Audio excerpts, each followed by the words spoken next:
Hello, Atomians! It's great to be here at our pickup center in Quezon City. I hope you're all doing well despite the challenges of this persisting pandemic that we are experiencing. I'm Espiritu, Sales Master of Fairview Lagro Center. Sa lahat ng mga nanonood sa kanilang mga tahanan via YouTube channel and Facebook page, lalo na po sa ating mga first-time viewers, isang mapagpalang araw po sa inyong lahat. At naway happy, healthy, and excited na matuto sa araw na ito. Ako po'y naatasan na tatalakayan ng isang topic na very timely, lalo na po sa mga Atomians na nagcha-challenge sa ngayon. My topic is, the first step towards success. Ano nga ba ang unang hakbang para tayo ay magtagumpay? A lot of thoughts have been developed over the years. For instance, sabi ni David Squartz, the first step towards success is believing yourself and believing you can succeed.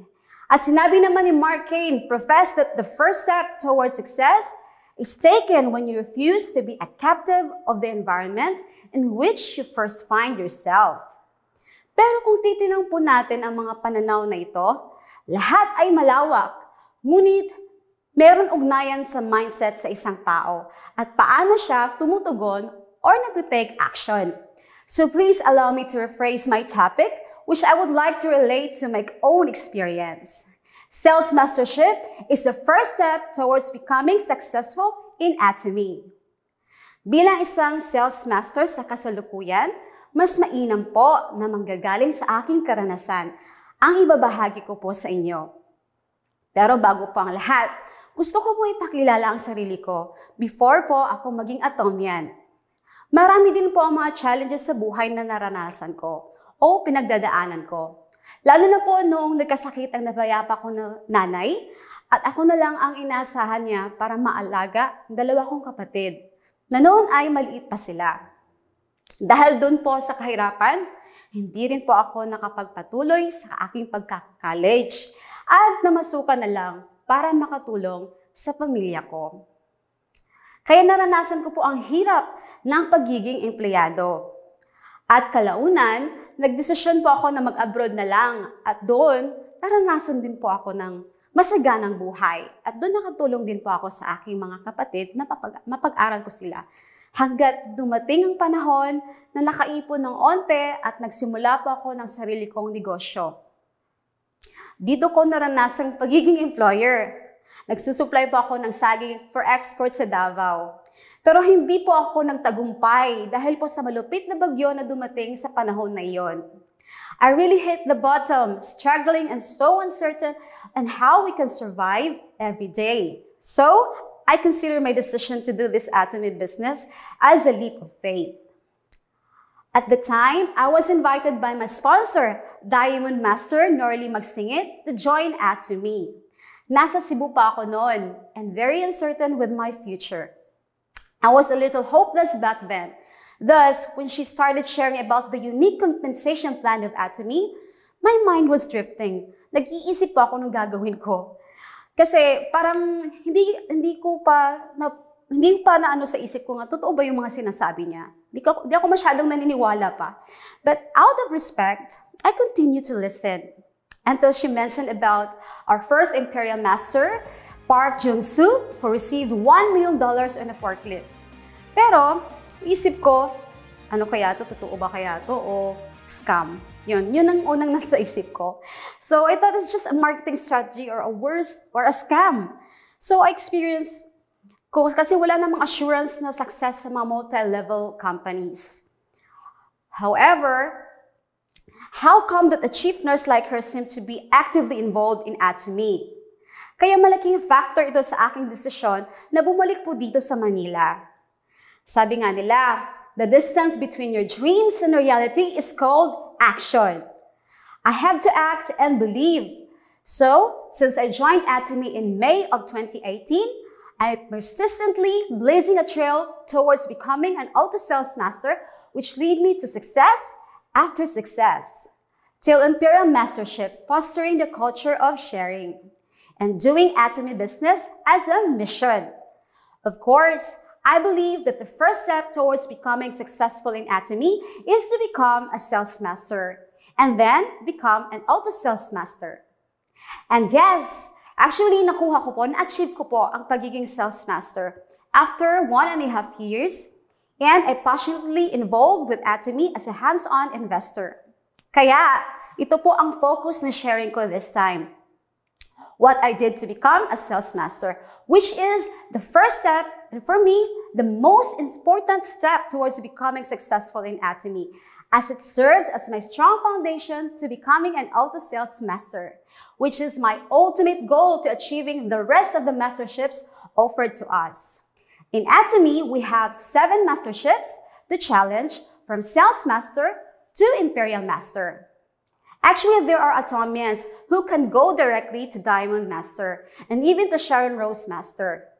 But in my capacities, I had to start from Sales Mastership. For us to become a Sales Master, we must have at least a minimum personal PV of 700,000 and 2.5 million PVs under each of our left and right leg. And these PVs should be accumulated from either 1st to the 50th of the month or from 16th to the end of the month. There are actually those Atomians who find it easy to achieve this. And yes, you can actually do it at your own pace as long as you meet the said conditions and go beyond by becoming an auto sales master. Well, I believe that our fellow Atomians know other ways to become a sales master. Pero para sa akin, I can only speak from my own experience. I'm going to share with you briefly on how I did it. I call it the Fuse Way. The Fuse Way is actually an acronym. F stands for following Atomy's success system religiously. U stands for using Atomy products with joy. S stands for sharing testimonies with care for others. And E stands for engaging in group challenge with humility. So when I decided to do the business, the first thing I promised myself is to follow our Atomy success system religiously. I attended our Success Academy and was able to learn a lot of things and got inspired from witnessing those who got promoted to various masterships. I don't miss also on our one-day seminar, center meetings, and all this, I learned to write my life scenario, understand our compensation plan better, and has been guided by our 8 steps to success. It gave me a lot of opportunities to invite new and old business partners together with their members and became more particular with and features of our various products. I am so thankful all those learnings and experiences I have had from our partners and masters and other Atomians, because when Fairview Lagro Center officially opened last September, I was tasked to serve as a center's admin officer. Kung wala yung mga learnings and experiences ko, I may have a hard time attending to my responsibilities now. There's a lot of difficulties that we have to overcome at the center, but I take them with joy as part of my successful Atomy journey. I started to use our Atomy products with joy. The day I became a member, my first experience was with our evening care set. Doon, nung na-try ko yung evening care set, napakasaya ko nung the following day kasi nakita ko na yung skin ko na may changes na. So, ang bilis ng transformation, di ba po? Sometimes, it is disheartening to see members partners in our group with indication that their membership is about to expire. Di ba po nakakalungkot? Makikita natin are they using the product? Kasi, di ba, napapansin niyo po sa lineage niyo, meron na siyang nagkakaroon ng telepono. Anong nangyari? Ibig sabihin, they're not buying a product kahit isa sa isang taon. So, ano gagawin natin? As a leader, we have to remind them.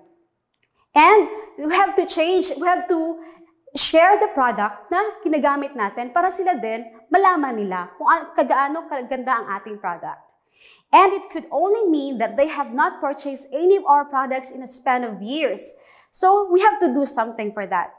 Although, this can be attributed to various factors as Atomians.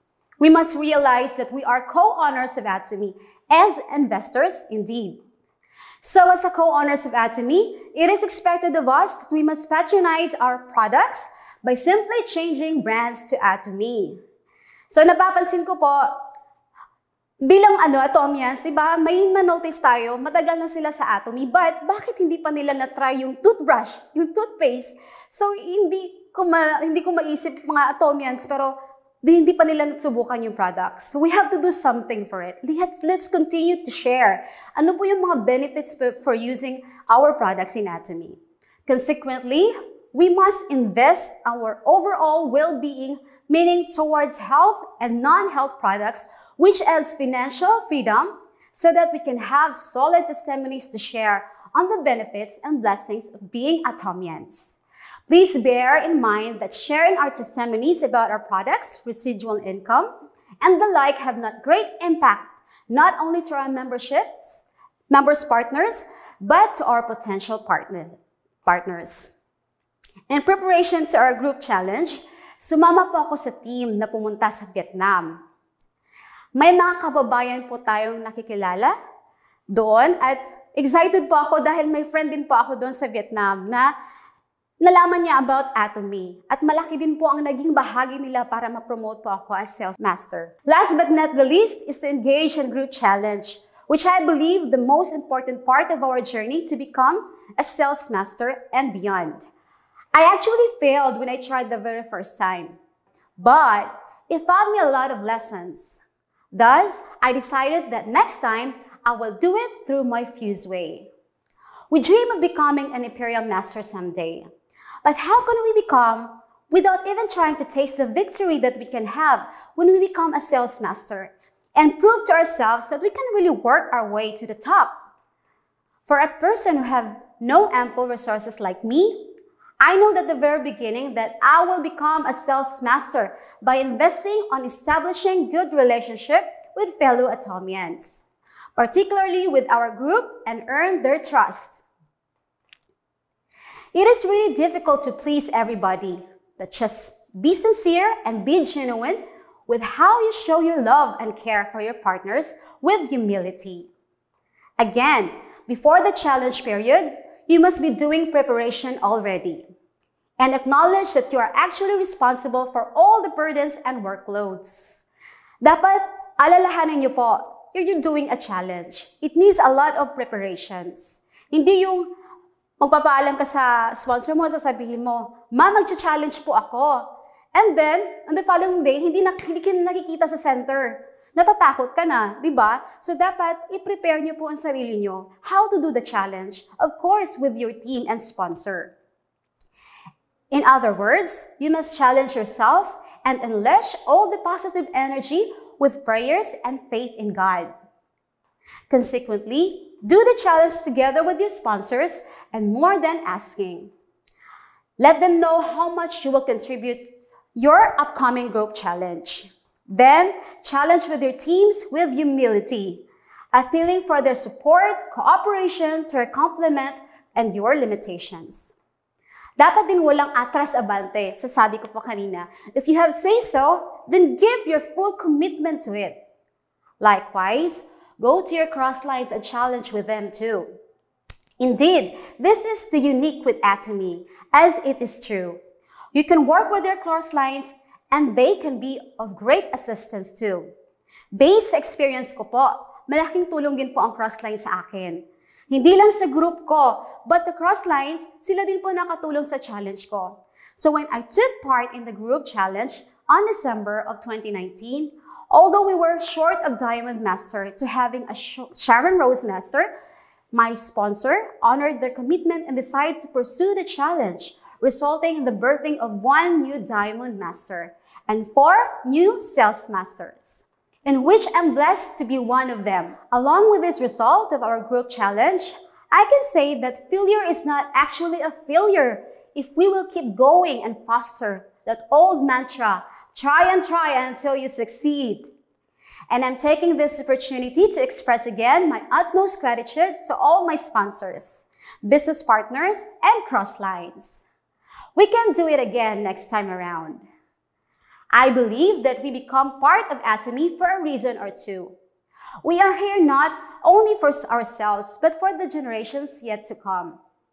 And each of us has beautiful stories to tell. And probably we can inspire those who are losing hope, or we can help others enjoy good health and lessons of life and provide our family with successful and balanced life. I have already realized my first step towards becoming successful in Atomy and have full conviction to continue climbing the ladder of success. And one day, I will receive my cherished dream, that $1 million in a forklift. I am certain I can continue to be successful too in Atomy because our sponsors have already paved the way for us. As our Imperial Master, Lee Dugu, postulated, in Atomy, it's a miracle not to succeed. And this is my story. I encourage those fellow Atomians who have been contemplating for quite some time but have not yet earned any mastership. Take heart and aspire to achieving also to the first step of becoming successful in Atomy. I did it, so you can do it too. Thank you so much, Atomy Philippines.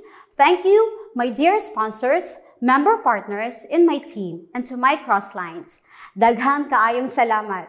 I'm Espiritu, Sales Master of Fairview Lagros Center. God bless everyone. Aja, aja, aja!